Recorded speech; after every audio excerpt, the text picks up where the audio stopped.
গরুর পেট থেকে বাচ্চা হলে সেটি গরু হয় আমরা জানি, আর ছাগলের পেট থেকে বাচ্চা হলে সেটি ছাগলই হয়।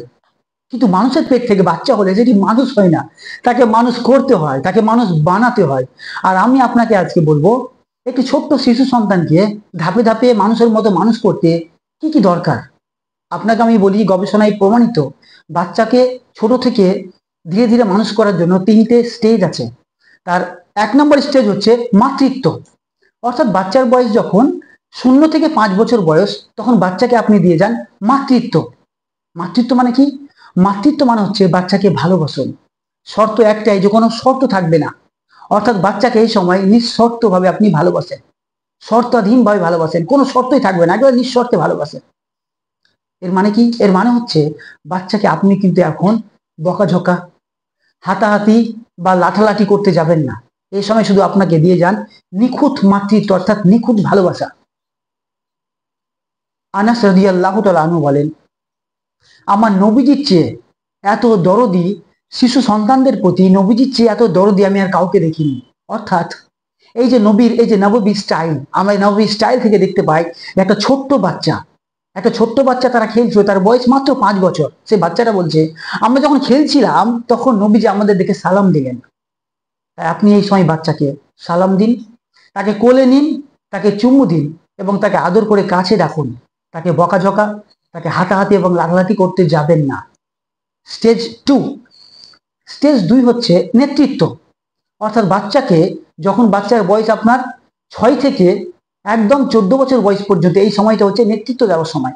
এই সময় আপনি যদি আদর দেন তাহলে সে বাচ্চা বাদর হবে। আপনি যদি ওর সব জেদ পূরণ করেন তাহলে কিন্তু সে আরো জেদি হয়ে যাবে, আরো রাগী হয়ে যাবে।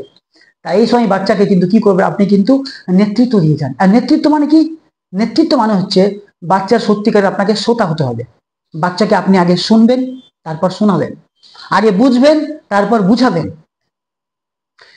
সবসময় কিন্তু একটি কথা মাথায় রাখবেন, যে আমার নবী যেইভাবে বাচ্চাকে ধীরে ধীরে মানুষ করেছে, সেই স্টাইলটা যদি আমরা নিতে পারি তাহলে কিন্তু বাচ্চা মানুষের মতো মানুষ হবে।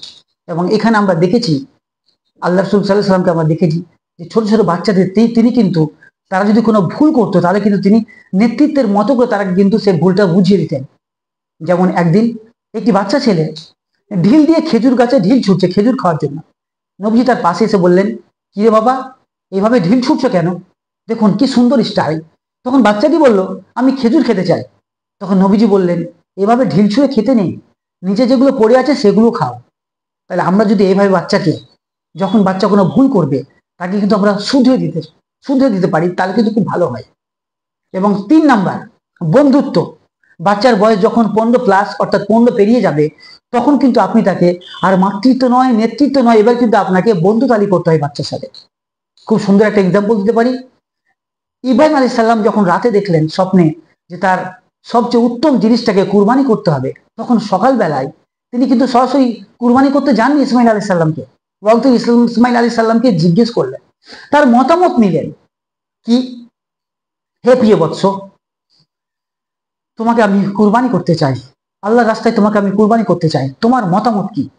তখন সেই ছোট্ট ইসমাইল আলাইহিস সালাম বলছেন, হে আমার প্রিয় আব্বাজান, যদি আল্লাহ এটা হুকুম হয়েই থাকে আমাকে কুরবানি করার, তাহলে আপনি আমাকে কুরবানি করুন, নিশ্চয়ই আপনি আমাকে ধৈর্যশীল পাবেন। আর এখানে সবচেয়ে ইম্পর্টেন্ট আপনার কথা বলতে চাই, একটি বাচ্চা যখন সে 15+ হয়ে যাবে তখন সে 3টে জিনিস চায়। নাম্বার 1, সে চায় একজন সত্যিকারের শ্রোতা, সে চায় তার দক্ষতার বহিঃপ্রকাশ করতে, এবং সে চায় একটু স্বাধীনতা। এবং এখানে দেখলাম আমরা ইব্রাহিম আলাইহিস সালাম যখন ইসমাইল আলাইহিস সালামকে কুরবানির জন্য প্রস্তুত করলেন, তখন কিন্তু তার মতামত নিলেন, অর্থাৎ তাকে স্বাধীনতা দিলেন। 2 নাম্বার, ইব্রাহিম আলাইহিস সালাম যখন ইসমাইল আলাইহিস সালাম কথা বলছেন তখন কিন্তু তিনি প্রকৃতপক্ষে একজন শ্রোতার ভূমিকা পালন করছিলেন। এবং 3 নাম্বার, ইসমাইল আলাইহিস সালাম যখন উত্তরে বললেন যে আপনি আমাকে ধৈর্যশীল পাবেন, অর্থাৎ এখানে ইসমাইল আলাইহিস সালামের যে একটা দক্ষতা, তিনি কিন্তু এখানে দেখাতে পেরেছেন যে তিনি সত্যিকার একজন ধৈর্যশীল। তাই এখানে যখন আপনার বাচ্চা 15+, তখন আপনার তাকে আর সন্দেহ করবেন না, আতশ কাজ দিয়ে দেখতে যাবেন না, তার সাথে কিন্তু বন্ধুত্ব তৈরি করুন। আসসালামু আলাইকুম ওয়া রাহমাতুল্লাহ।